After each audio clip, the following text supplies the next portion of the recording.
your life work.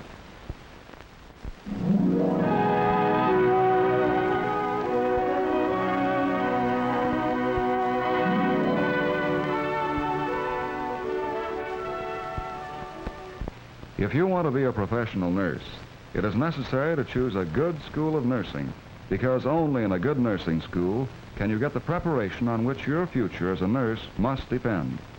You first should be a high school graduate, and although the requirements of individual nursing schools vary, in general, it is well to take the college preparatory program offered by the high school.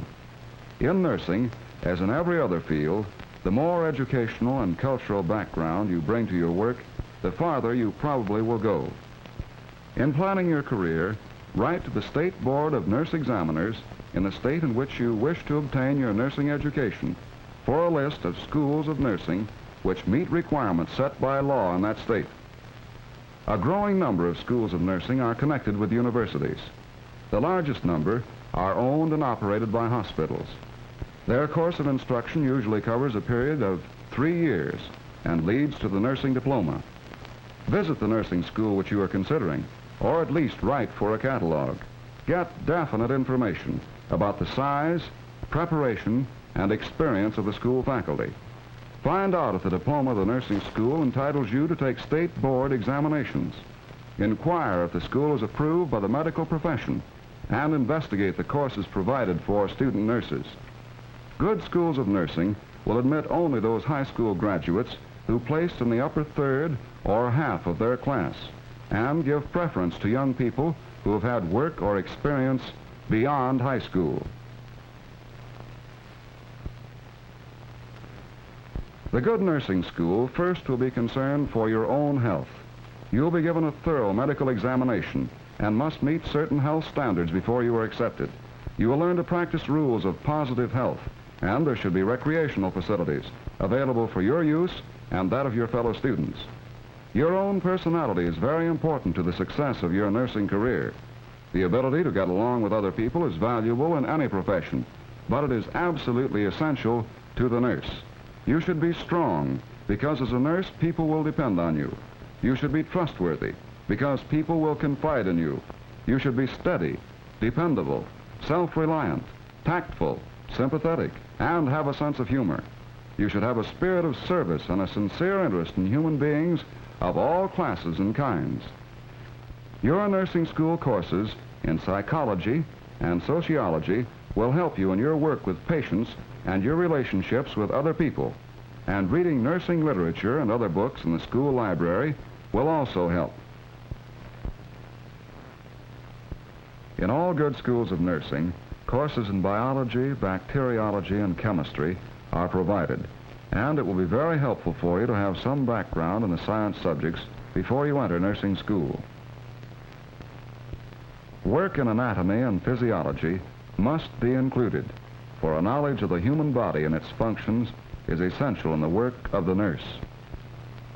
Instruction in nutrition and cookery are necessary to teach the nurse how properly to direct the preparation of food for patients, and in many cases, to prepare it herself. When she is caring for patients in the home and lacks the scientific facilities of the modern hospital, this ability and a great amount of resourcefulness is especially valuable. Well-equipped schools of nursing provide a nursing arts laboratory or a demonstration room, which is set up like a small ward with beds and a medicine cupboard and other supplies. Here, nursing procedures may be demonstrated, and the student nurses practice the techniques of nursing using one another as practice patients. The care of communicable diseases requires special techniques which the nurse must master for her own welfare as well as for that of the patients. Such techniques are based upon absolute cleanliness and the use of disinfectants.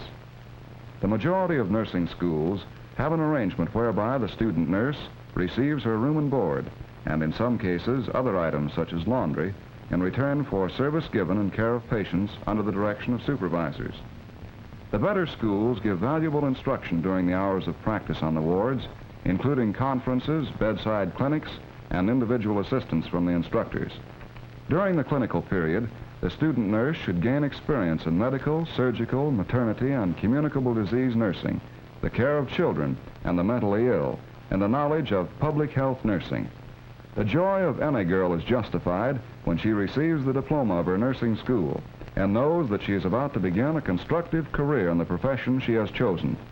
After completing their preparation in a school of nursing, graduate nurses must pass state board examinations before they can get employment as registered nurses with the privilege of using the initials RN after their names.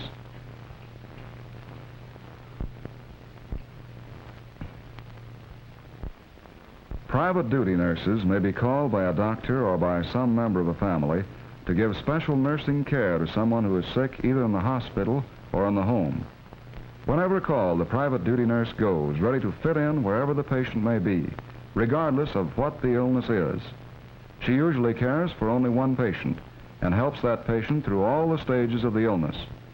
Each patient presents a different personality, different problems, and the nurse must bring comfort and assurance to the patient and the patient's family.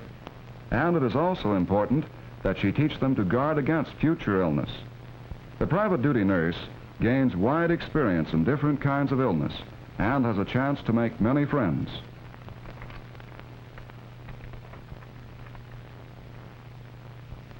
Nurses in factories give first aid treatment in case of accidents and supervise the health of workers.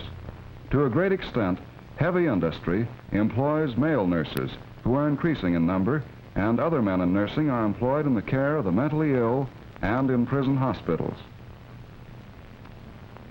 In schools, the school nurse gives physical examinations to the pupils and works with the teachers in educating the pupils in good health habits and in preventing the spread of diseases in the school.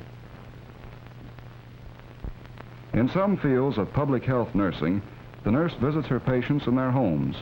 Under the physician's direction, she gives care to the sick and combats epidemics.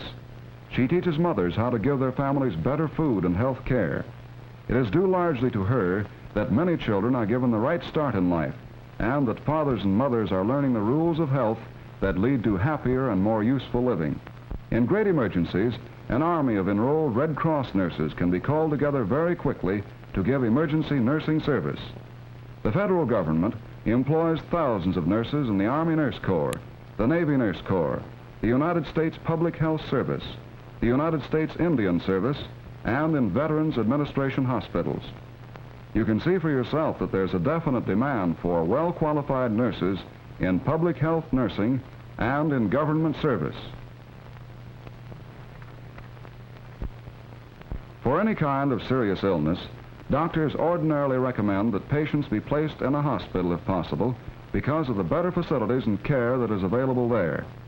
Staff nurses guard and care for the sick on the wards, both day and night, and also give care to people who periodically come to the outpatient department for treatment. The nurses take temperature and pulse, give medicine and special treatments as prescribed by the doctor, and do everything possible for the comfort and speedy recovery of the patient. To the doctor, they report the patient's condition and have ready for him the solutions and dressings which he may need. Nurses in the operating rooms prepare the operating table, sterilize the instruments, and lay them out in proper position and order.